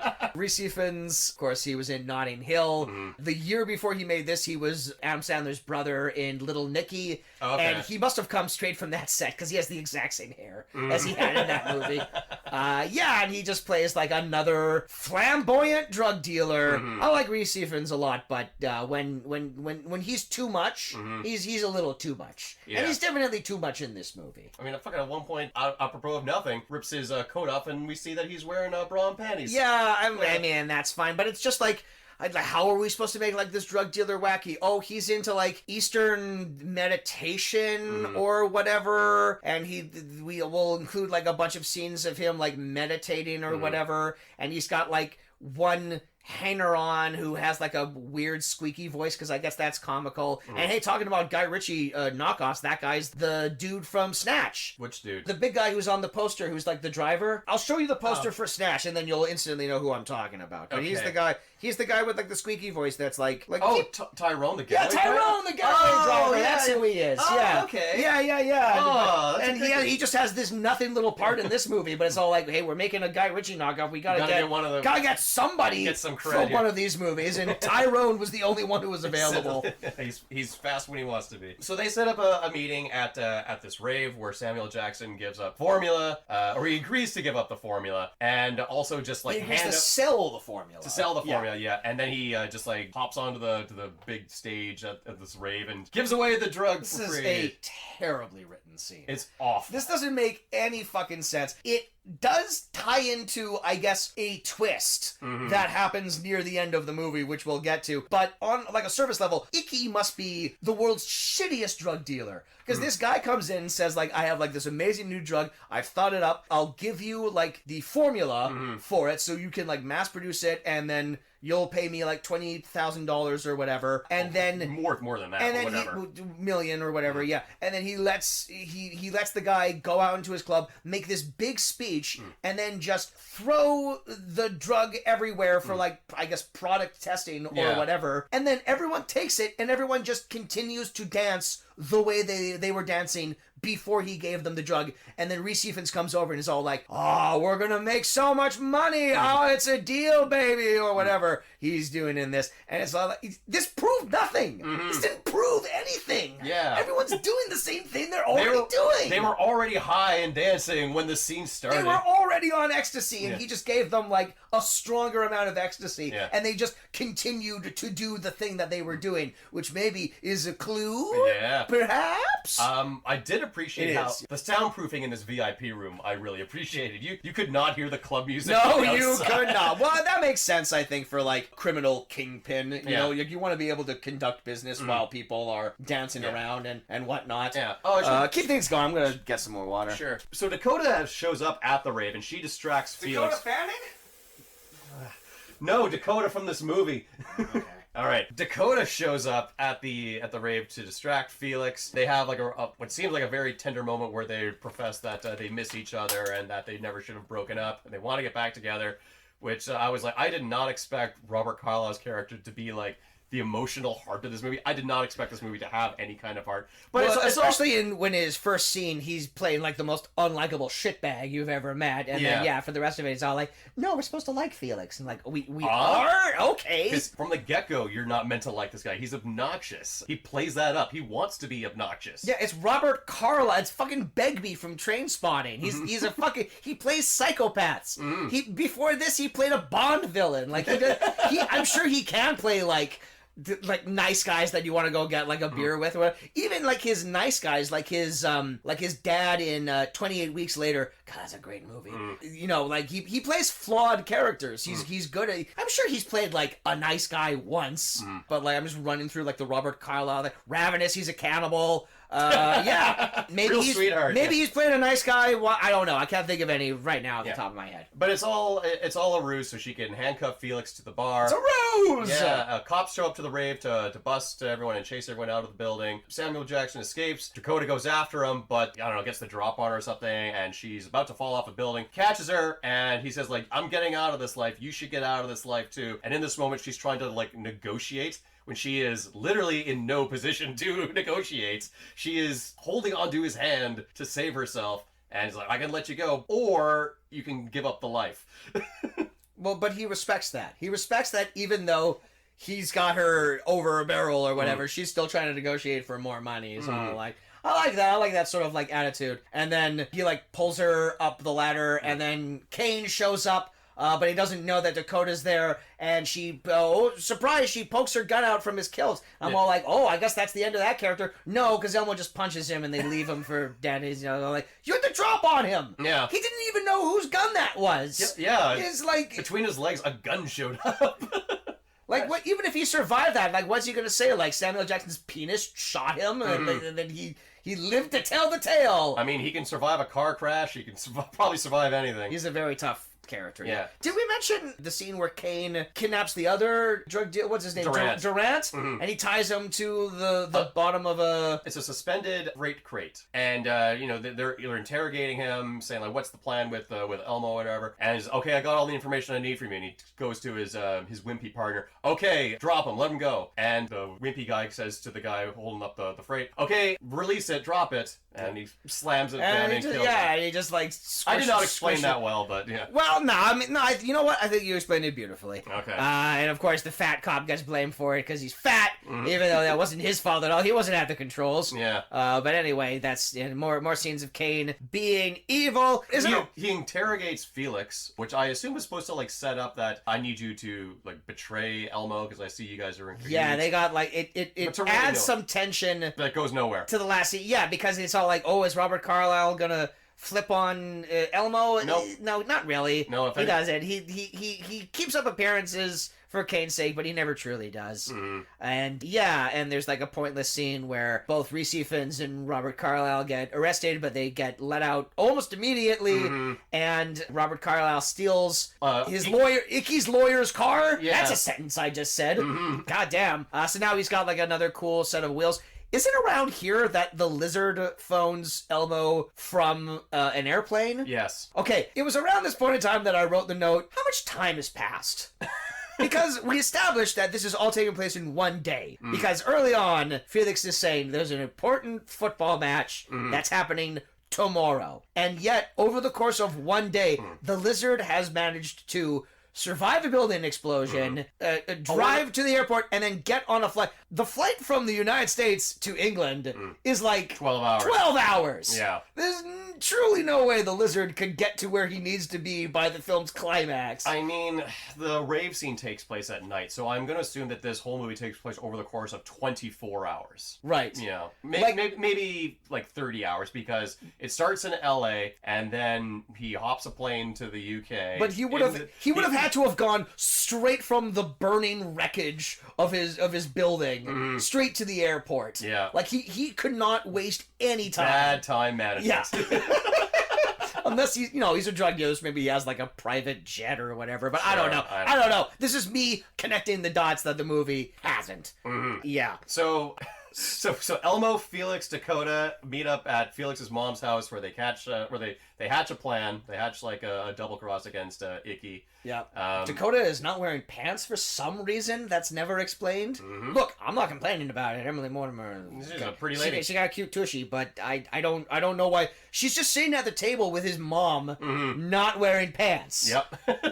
Again, never explained. Great terms with the mom. Yeah. There's a running bit here where Elmo doesn't like British cuisine. Yeah. Because the mom, lovely lady that she is, makes him a full English. Yeah. And he takes a look at it, and he's all like, he does the thing that we all do, is all like, what's that right there? And she's like, oh, it's black pudding. It's fried pig's blood. And he just pushes it to the side. So I'm like, not... Elmo, sir, you are a guest in this house. Yeah. When a lovely old British lass makes you a full English, you at least pick at it. Yeah. That's the thing about a full English. There's eggs, bacon. There's like 9 items on that plate. Mm-hmm. Just eat the tomato if you want to. Like there's so many things here. And like there's another runner earlier on where they go to get fish and chips and he throws it out the window. He's all like, "Fucking bro, you've had fish and chips before. Fish and chips are delicious." It's a staple across the world. It's fine. It's not gonna kill you. Yeah. To not like fish and chips is to not like fish.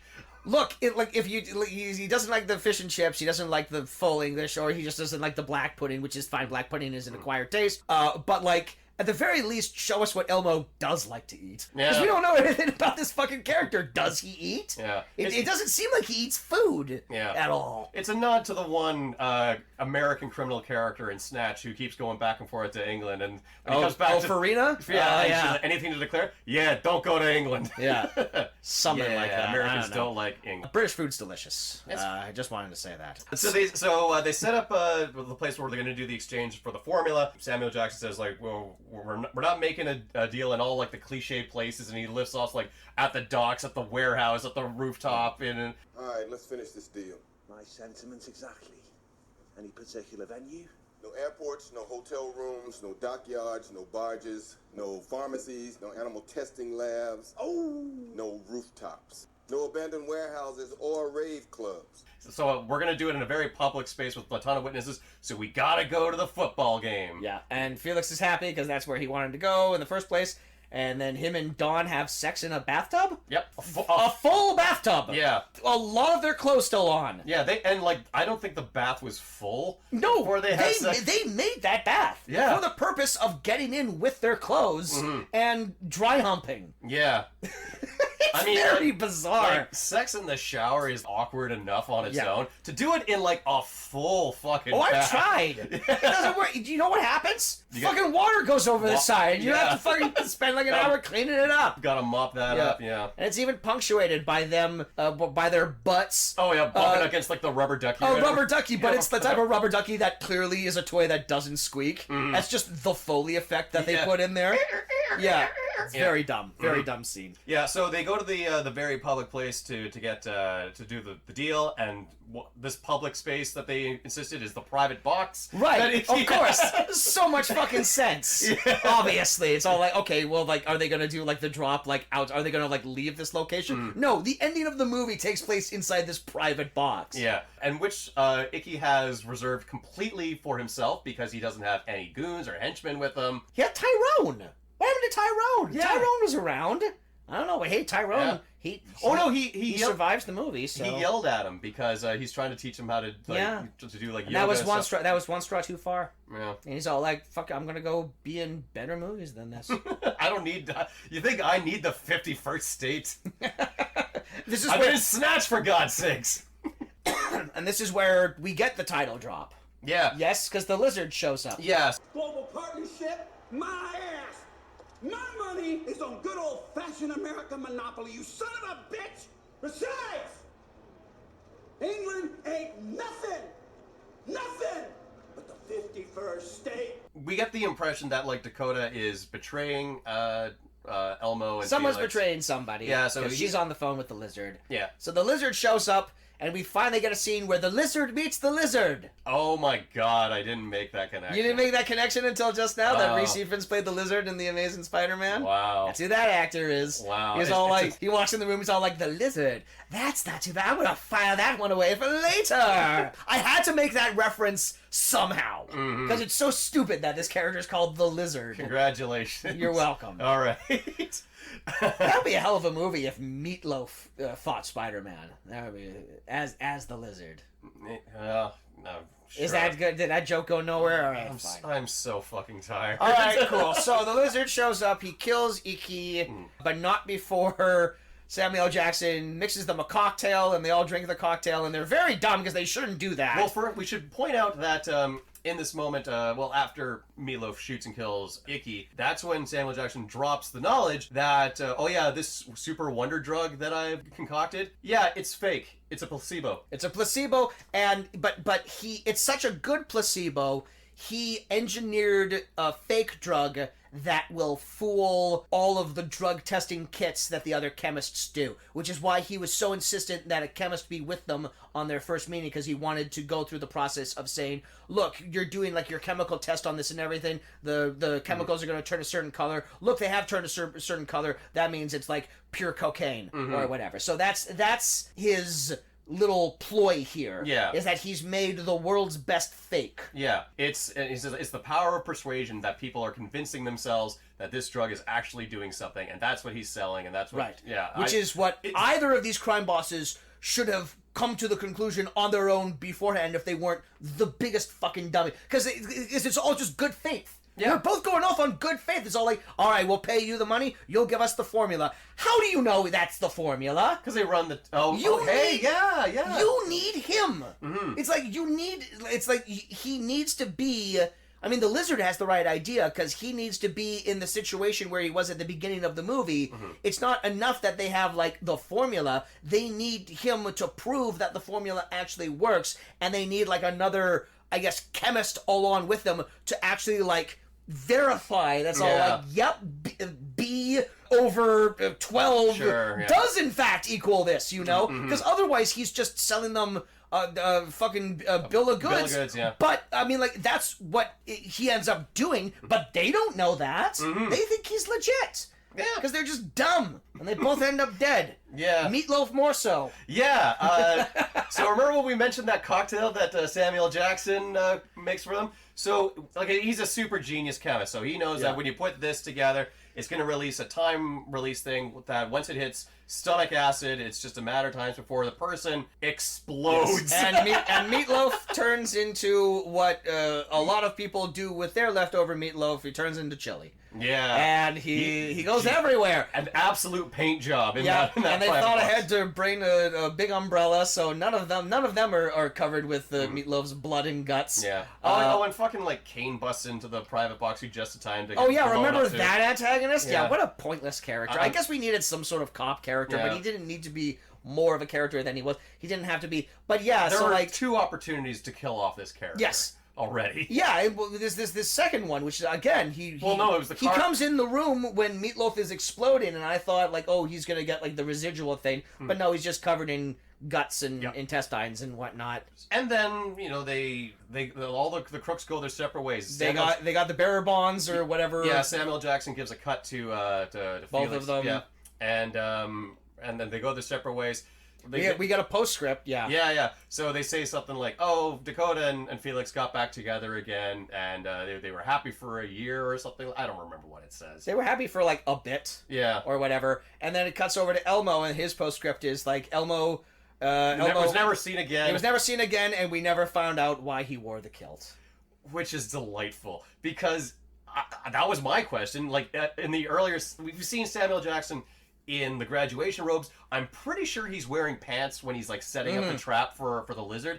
And there's a moment earlier when they're just about to go meet Durant. You wear this kilt, right? Or they mentioned something about like him wearing a kilt, and it's not just razzing him. But it seemed like, was there a stipulation that when he goes to meet Durant, he must be wearing a kilt? Because it's at this point, it's just a fucking fashion choice. Look, it's definitely Elmo's choice Yeah. to wear the kilt. Is he happy about that choice? It doesn't seem like he is. Mm-hmm. There's clearly some more information that we don't have as to why he's doing this. Yeah. But what from his past that we've seen informs the decision for him to wear a kilt? well, you might be interested to know, Jameson, and I'm curious if you did in fact know this. Did you know that this movie has an after credits scene? No. Yes. Oh. It's not like full end of the credits, but it's like the. Does he enlist Iron Man? It's like the mid credit. We'll fashionably call it the mid credits thing. Okay. I did not realize this movie had a mid credits thing until today when I was on Wikipedia and I was just refreshing my memory about the plot of this, and I got to the last paragraph and I'm like, oh fuck, there's a scene that I didn't see. What here. happens in it? So throughout the thing, he has this postcard with a castle on it. Yeah. That he's written the formula for in like invisible ink or whatever. You can only show it with flashing a thing on it. The last scene in the movie is at that castle, which the movie is inferring that he has bought. Okay. And he is now playing a round of golf with an old British gentleman who I think we are led to believe used to be the owner of the castle, because he says, McElroy, you're a McElroy like me.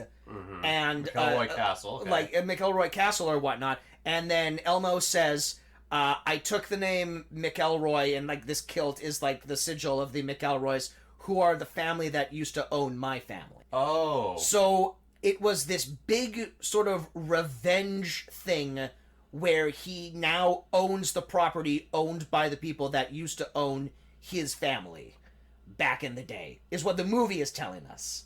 Well, that would have been nice to know. That would have been nice if they had not included that after the credits in a scene. What an amazing character motivation that they tucked in during the fucking credits. Well, hold on, because we're not quite done yet, because two other things happen here. One, it's set to imply that a lot of time has passed, because the afro is back. Okay. He has a full afro now. So either those cornrows he's wearing were like super duper tight. Yeah. Or holding in a lot more hair than I assumed it was. Or truly a lot of time has passed and he now owns the deed to this castle or whatever. But he's here with like this old white dude whose association with I don't know, he's treating him like a servant or whatever, because he's playing a round of golf with him. He sinks a hole. And the guy looks up and says, like, wonderful job, sir. I've never seen a better game of golf ever played on this property before. And then Elmo goes, you ain't seen nothing yet. And then we cut over to the guy, and he's looking all shocked and appalled. And Samuel L. Jackson takes off all of his clothes and walks into the castle completely butt-ass naked. And he raises his fist to the air, and he says, Elmo's back, baby! And then the movie ends. Huh. So what do you make of that? There's so much to unpack in that one scene that you have not seen. This movie was fucking insane enough already. It's weird, right? Like, wow. So like, it would make sense if he like took like the kilt off. Like if it was like some like task that he set for himself to do, where it's like, I'm going to own the property that used to belong to the people that owned my family back in like slavery times, and I'm not gonna take the kilt off until I do it. And then at the end, I guess he takes the kilt off as a ceremonial thing, but he takes everything off, and he just walks butt-ass naked. We see his butt, and he just walks into the castle, and the old British guy's all like, "Whoa, this is most irregular," and that's when the movie ends. And I don't know what to make of any of that. What's that trying to say? Jesus Christ, this movie is bonkers enough already. Had I seen that, like, that would have been a little over the waterfall for me. Once the credits rolled, I was like, good. Turned it off and I went to fucking bed. As did I. Yeah. And we would not have been talking about that had I not read Wikipedia earlier today and realized, oh, I forgot there's one more scene here. Well, that's the movie. That's the movie. Did we not cover anything? Is there anything we wanted to talk about? There is a line that I wanted to say. Okay. Right back at the very, not the very, very beginning, but at the start of the movie, when Meatloaf blows up. Samuel Jackson, or he tries calling Samuel Jackson, and he gets the answering machine, and that's when Meatloaf like kind of puts two and two together that, oh, he must have set up like a time bomb for us or something. He says the line, "He fucked me. I'm truly ass invaded." He fucked me. I'm truly ass invaded. A line so good because like he that's the message he leaves on Samuel Jackson's voicemail. And we hear him listening to it later, and he's all like, "I'm gonna save that one." Yeah. One new message. He fucked me. I'm truly ass invaded. I just want to mention one lizard. The lizard's first line actually is when he's going. Like, "I'll get you, Spider-Man." Is when he's going into this building. Mm-hmm. So the building, the lizard's lair, the lizard's cave. Where do lizards live in? The lizard's lounge. The lizard's lounge. That's exactly what we're going to call it. Thank you, Jameson. You're welcome. The lizard's lounge, which according to IMDb trivia, is also the same location that they are currently using as Patty's Pub for It's Always Sunny in Philadelphia. So really? They really made that shit look different. I don't know how much we can trust the IMDb trivia, but apparently that's the same place. I mean, just like a bunch of discarded dolls in a room is a very Charlie thing to do. Anyway, I believe the lizard's first line is he's walking into the lounge, and Elmo has set up his trap or whatever, and so like I guess he's got like chemicals boiling. So the lizard walks in and he says, "Oh, it's like a reptile house in here." And it's like, wouldn't you like that though? Mm-hmm. Is that a good thing for you? He's going full on like Adam West Batman villains, where their lairs have to be totally tailored to like either their gimmick or like their at present crime scene. Well, look, if that's the lizard's whole thing, I just gotta say he could be doing a little bit more. Yes, I understand that he has chosen a moniker that is another famous villain's name, who also happens to be a literal lizard. So yeah, you might run into some, but we could use a little more lizard paraphernalia. I guess the whole idea is that he has like a skin condition, and that's why they call him the lizard. Make it scaly. Yeah, make it scalier, exactly, because it just looks like. Like someone threw like hot water on his face. It just looks like Meatloaf. It looks like Meatloaf was coming off the set of Fight Club. Yeah, he just got punched in the face really hard. Anyway, ask the 51st Day, Jameson. Does this movie have a certain something, or is it just a whole lot of nothing? I'd say it does have something.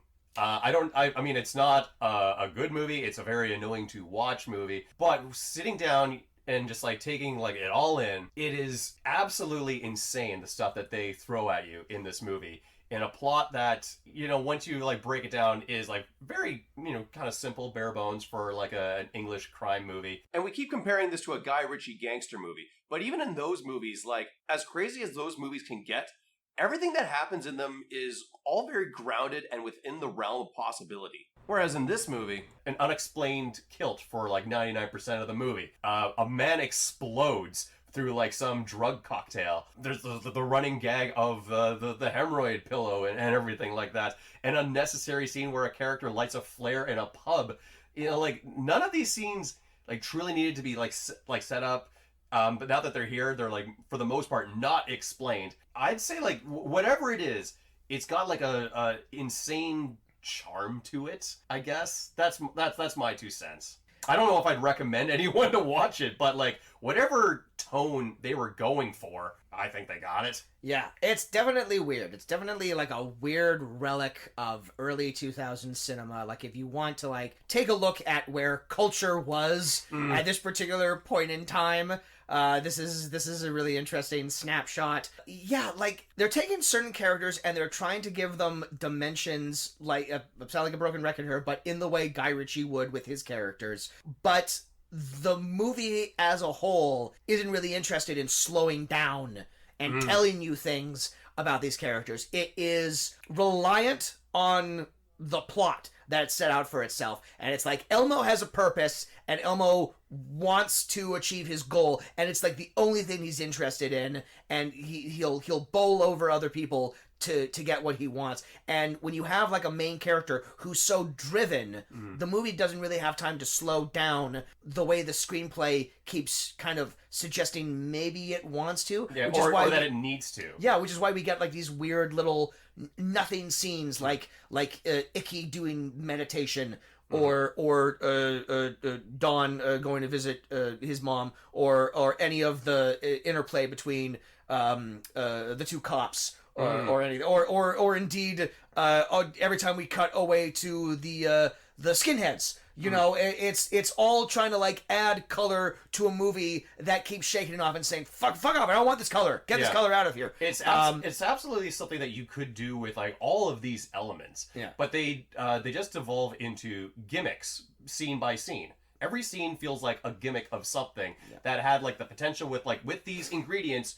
You can do a pretty good English crime comedy movie with, but as it stands out, it was just handed to a guy who I don't think knew a lot about English crime movies. Truly, why was Ronnie Yu the choice? Ronnie Yu, great director, has directed movies that I like. I haven't watched any of his Hong Kong movies, but I'm sure, like those are... They're probably good. They're probably good. I don't know. He's directed like a lot of them. He's directed like... I think he's directed like 20 movies and only 4 of them are the English language ones. So like the majority of his films are in Cantonese or Mandarin or whatever. But I like Bride of Chucky. Like he can do trashy genre shit pretty well, and he can direct action really well. What an odd choice for a British crime caper. You know why? Tim Roth said no. Tim Roth said no. And he's the next logical step over. Yeah, we can't get Guy Ritchie. Get Tim Roth on the horn. Let's get the director of Bride of Chucky.